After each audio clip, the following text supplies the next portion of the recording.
From Washington, this is the HPS Macrocast with Hamilton Place Strategies and Markets Policy Partners. Welcome to the last HPS Macrocast of 2020, and what a year it has been. It's Tony Fratto with Hamilton Place Strategies, and Brendan Walsh and John Fagan from Markets Policy Partners.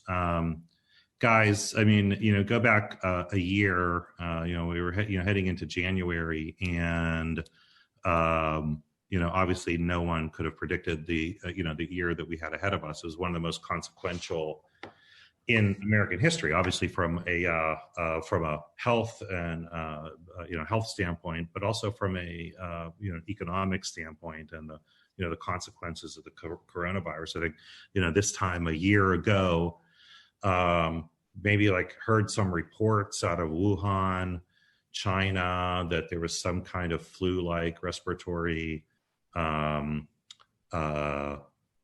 virus or something going on there, but people didn't know too much about it. I don't think I heard, in January we started hearing a little bit more. I remember being at the World Economic Forum in Davos in late January. Trump was asked about it for the first time, I think, and by then, little did we know it was already in the United States, and spreading in ways that we were not even in a position to measure. And I think we learned a lot about both the damage that could happen to an economy like the United States. I think we also learned some things about the resiliency of the American economy over the course of the year. But if you go back a year ago, I mean, there was some talk. We probably have evidence, in fact, we do have evidence in the Macrocast of what we were thinking. We're definitely not going to pull out our predictions for 2020 from last September's Macrocast. Yeah, we're going to bury those. They went right into the recycling bin. Yeah, definitely in the recycling bin. But we were talking about, maybe a slowdown, growth not as strong as, maybe a growth trending down to, somewhere in the 2% range in the new year, which was going to be this consequential election year. And it was that as well. But didn't predict this kind of, economic disaster that we're still dealing with, even if we can see the end of the road, and presented challenges enormous challenges for fiscal policy and for monetary policy. And so we saw, once again, those of us who were around for the global financial crisis 12 years ago, another run of exercising emergency powers at the Fed, and creativity in the fiscal response that happened. I think it's fair to say, whether we'll talk about whether it's whether authorities have followed up on it, but I think it's fair to say that the economic package, especially the CARES Act, which was really the third economic package, was big and largely designed pretty well and had a pretty big impact. How did you see that in those months, especially the early months, the first quarter? Yeah, remember, it's hard to even cast your mind back to the early days of 2020, and remember when General Soleimani was assassinated. Yep. Very early in the new year, and that was a big story, and it was making the Twitter hashtag World War III was going around, right.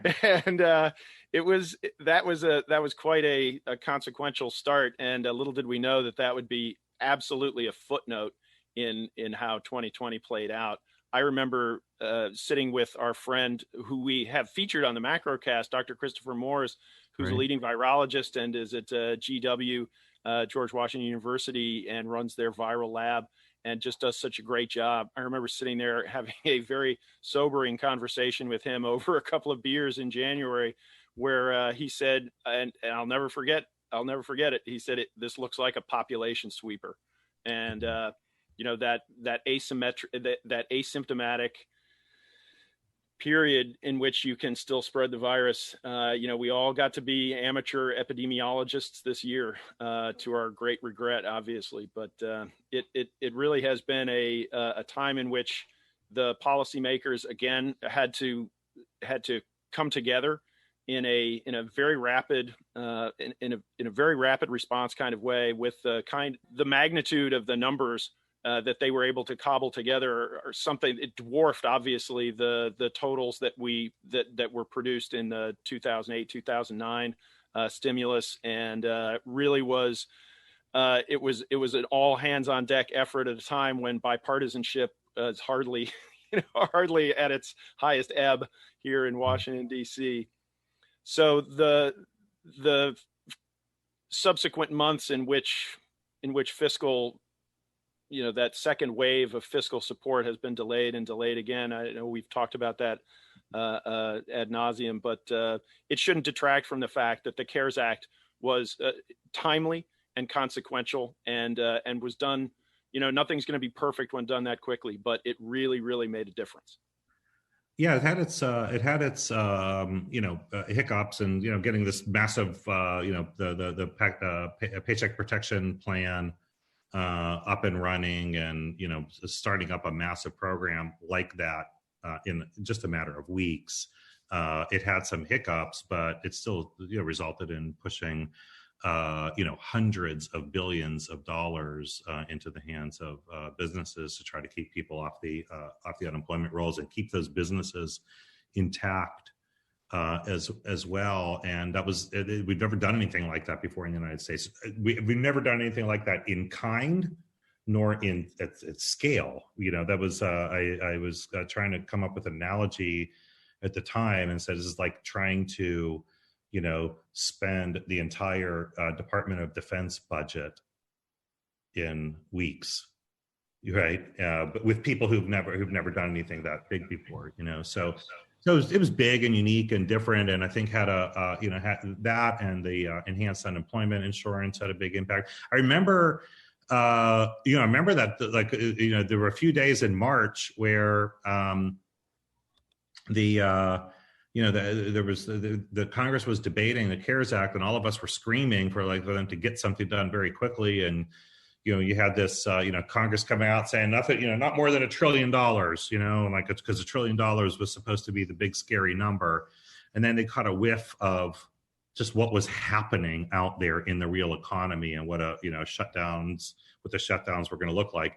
And in a matter of days, literally like 2 days, maybe it was less than 2 days, went from $1 trillion to $2.2 trillion, so more than 100% increase in what was expected to be spent in that one bill, just because the events were happening very, very quickly, and the degree of economic deterioration was happening very quickly. But they did act, they did put this piece together, and it had lots of pieces. We were paying attention to some of the Fed authorities. The Fed had already, at that point, I think, gone to zero rates. And in fact, they went to zero rates on March 3rd. And I remember this very clearly, arguing with some really smart, good people on Twitter, who were saying, "What is the Fed doing? They've lost their minds." What makes them think going to zero is going to solve a vaccine, or not a vaccine, a virus? It doesn't cure a virus. How does that cure a virus? And of course, no one was saying don't cure the virus. They were saying that things are going to get really, really bad here. And it was on Super Tuesday, actually, March 3rd, Super Tuesday, that Powell came out with that intermeeting move, and it was it was big, and again, it was just one of the first things that they could do to try to address it, and but they certainly sent a signal that better get serious about this, because it is going to be big and consequential. Right. Not all the stimulus is going to be able to be targeted. You have to do the broad easing in the background that is going to take financial conditions into a place where it can survive that initial shock to the system, that acute onset that we saw. And that was really the Fed is the first line in that kind of in that kind of crisis fighting mode. And they managed to unfreeze markets that were really, really locked up. And that is, surviving that first shock is job one. And the Fed did just an incredible job getting past it. Then obviously, fiscal stimulus. I think one of the things that we can, the hindsight being 2020 is more appropriate phrase than ever, I guess. When you look back at it, one of the things about the fiscal stimulus, one of the things we learned is, in a rapid response fiscal rollout, there are areas where it's harder to get the money to the places where they really need it the most. And when you have direct deposit into people's bank accounts that have that electronic deposit facility all set with the IRS, that's 60%. Hey, that's pretty good. That's great. But those tend to be the people that may need it a little bit less, and it's the communities and individuals that are less served by the banking system and that sort of stuff who really, really need it. And coming up with ways in which, at the risk of sort of talking our book because of one of the other business lines we're in, it is a real issue that needs to be thought now that we have the luxury of a little bit of time to think about how to get. And we saw how to get money into the hands of these people in a more efficient way, so they're not running to the ATM or having or waiting for weeks for the check to come in the mail. I know my parents got a debit card in the mail that they cut up because they thought it was some sort of scam. They were like, the Treasury Department sent us it. They dumped it. But it was the same thing with businesses. We saw the PPP loans were much more efficiently distributed to businesses that already had a lending relationship with a bank. That's just natural. But those tend to be the better, more well-established businesses, and those smaller ones that didn't have that had a tougher time getting access. Brendan, all that money that was pushed out, the trillions of dollars that was pushed out, it was spent and probably spent in different ways. And there were market reactions to that too. Actually, just talk about like that. I mean, we saw breathtaking moves in the market, down. But then as CARES Act spending came in, it really benefited a lot of large publicly traded companies. Yeah, I think the two big stories, one, when the stock market, you had the stay-at-home stocks, which went up 500, 600, 700%. We're filming this on Zoom, which was something we didn't really use a year ago, and now it's become an adjective, and a very big company also. Yeah. So that was a big part of the rebound in the stock market. It was a bit of a haves and have-nots, and the haves like Amazon and something like Zoom and Peloton, they really quote unquote won from this whole situation.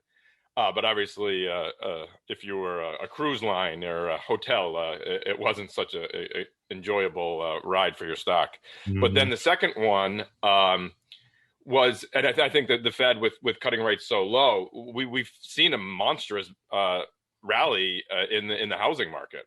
Which, if you gave me, I don't know, a million guesses what if we had a global pandemic and that would be good for housing, I don't think I would have ever got that one right. Yeah, but it's been like off the rails, right? The rails, yeah.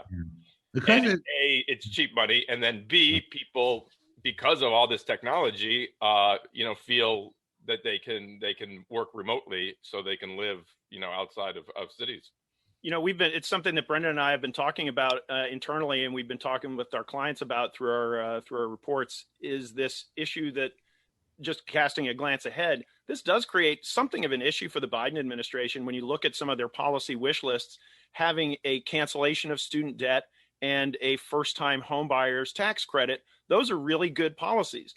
They are, of course, going to meet with the red-hot housing market. They would be juicing a housing market that is already, by a lot of measures, really, really hot, overheated, supply constrained, and there's a question of how, if you want to engender home purchases among the millennial generation, that's a good policy, but you have to look at the backdrop too. It could be problematic. It's still a question too for the. I mean, not so much for millennials. We know that there's potentially this shift of millennials. Not potential. I think we are seeing millennials moving out to the suburbs. It's not obvious though that what's the next generation after millennials? What do we call that? Is it Y? Generation Y? Yeah, no, but basically that generation's very interesting because that's the generation that has basically had ubiquitous technology their entire life. Yeah. So their behavior is actually is much more. They are what we kind of think of a millennial. Millennials. I think of millennials. Yeah, I think of yeah.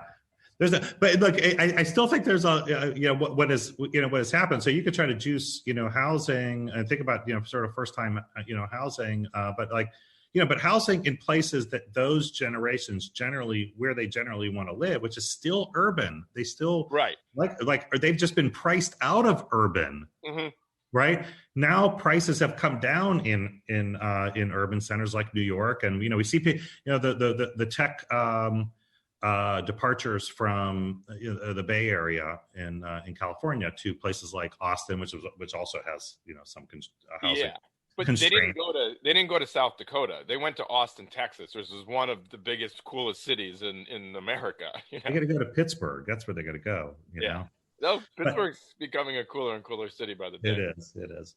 But the point is that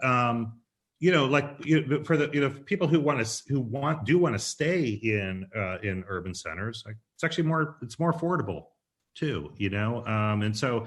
In fact, having rents come down may be more beneficial to a young professional than a first-time home buyer. Those are savings, every single month that maybe just maybe more consequential, but we'll see.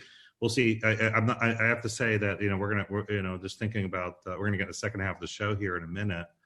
Talking about the future a little bit, and a lot of this is going to depend on we talk about tax policy all day long. May not have an opportunity for tax policy for some time in the United States. But look, I think no question about it. This was one of the most remarkable years for certainly to be in this business, and also getting the chance to comment on it here on the Macrocast. And we had a presidential election too. There was a presidential election too. And socioeconomic divisions just laid bare, and Black Lives Matter, and it just was. you put a decade into really 1 year. Months, Yeah, that was it. I feel like I've aged a decade. We might have. Yeah. Hey, so let's do some looking ahead when we come back after the break. You're listening to the HPS Macrocast. Markets Policy Partners provide sophisticated financial market analysis that is independent, accessible, and actionable for a broad audience. Learn more at marketspolicy.com or visit them on Twitter at marketspolicy. All right, I'm back at the Macrocast. We're gonna definitely we talked about how 2020 was just so consequential and big. 2021 is going to be fascinating as well. Coming out of this, we're going to make some love to make some predictions about the future.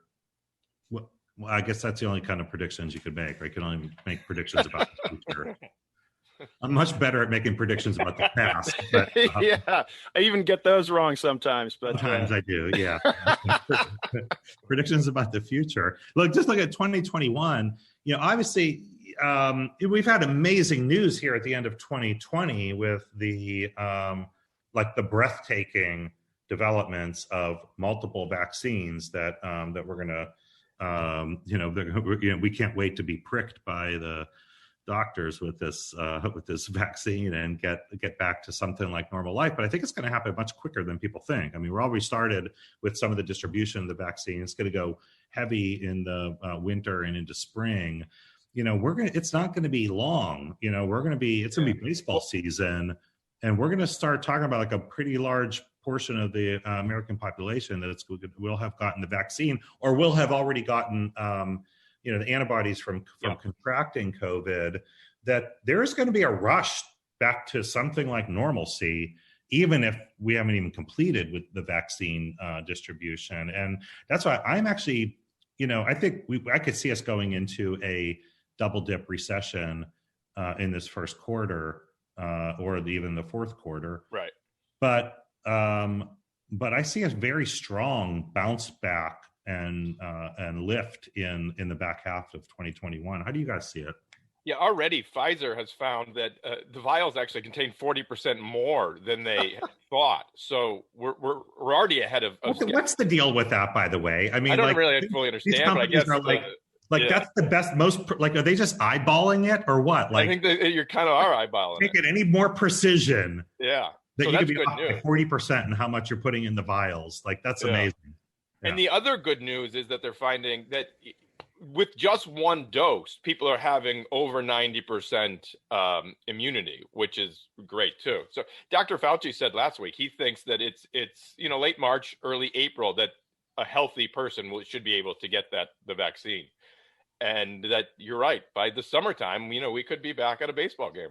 This vaccine rollout has rendered 2021, obviously, the repository of so many hopes and tantalizing dreams and excitement about normalcy. It really is, 2021 is, from the market perspective, dare I say it, seems kind of predictable. Yeah. Because the economy is almost assured of rebounding as the vaccine rolls out and people are able to more comfortably and safely resume normal activities. At the same time, the Federal Reserve has set it and forget it on rates. They are not going to be proactive. This is not a recovery that they are going to be in any hurry to slow down.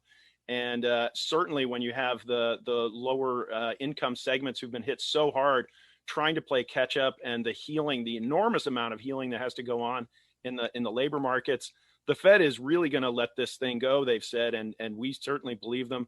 We're about to get the stimulus the stimulus picture. It's coming, and then that paints a very upbeat picture. It's dollar negative. It steepens up the yield curve. Mm-hmm. It's good for stocks. Maybe the bloom has come off the rose for some of the stay-at-home stocks, but it sort of lifts all boats. And so the estimates for the S&P 500 next year they only range from like a decent year to an awesome year. And so this is, when you have consensus that's this tightly grouped and tightly aligned, you always want to try to play devil's advocate. And the one big unknown that's sitting out there staring at us is the January 5th runoff in Georgia. Yeah. And that will create a very different dynamic. The delta between the base case always seems is that, the GOP gets at least a split in those races. But this is an incredibly high stakes and consequential couple of races. And the world is going to look very different depending on that outcome. Very much so. And I think, look, when a new president comes into office, and you go back to, you can go Clinton, Bush, Obama, Trump, every single one of them, they express their economic policy in the form of a tax bill, right?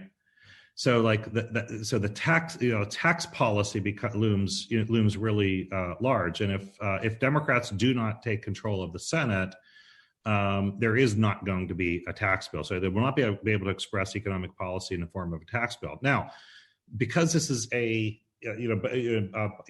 campaigned on raising tax rates on businesses, rolling back the Trump tax cuts, raising taxes on businesses and certain individuals, which you would think of as, contractionary policy.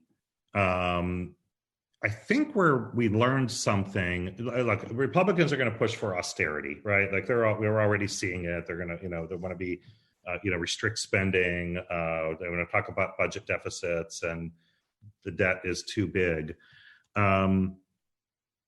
But here are two scenarios. If Democrats take control of the Senate and they do tax policy, they are going to raise taxes, but I don't see much off the gas on spending, right? So this is not going to be one of these situations where they're raising taxes and cutting spending. we're still going to see pretty, obviously very accommodative monetary policy. And I think we're still going to be in an accommodative stance, maybe not as big as I would like to see, or that maybe Democrats would like to see, certainly, but still pretty, a lot of federal spending to support the economy, even with a tax increase. Without a tax increase, let's say Republicans to keep control in Georgia, so you don't have a tax increase, we're going to have a lot of spending without and low taxes. So all of this is to say is that the debt bond vigilantes and the people who are out worrying about the debt, they're not going to be happy. But there's a lot to support growth, a lot, and very likely in either outcome. Yeah, it'll be one of the. I guess we should pivot to predictions for the year to the extent that we've given our sort of base case. Give your predictions. One of the predictions that I will sound naive on this front, but having Pete Buttigieg as the transportation secretary is a signal. He has already come out and put his stake in the ground that Infrastructure Week will no longer be a punchline. He is tasked with running that policy.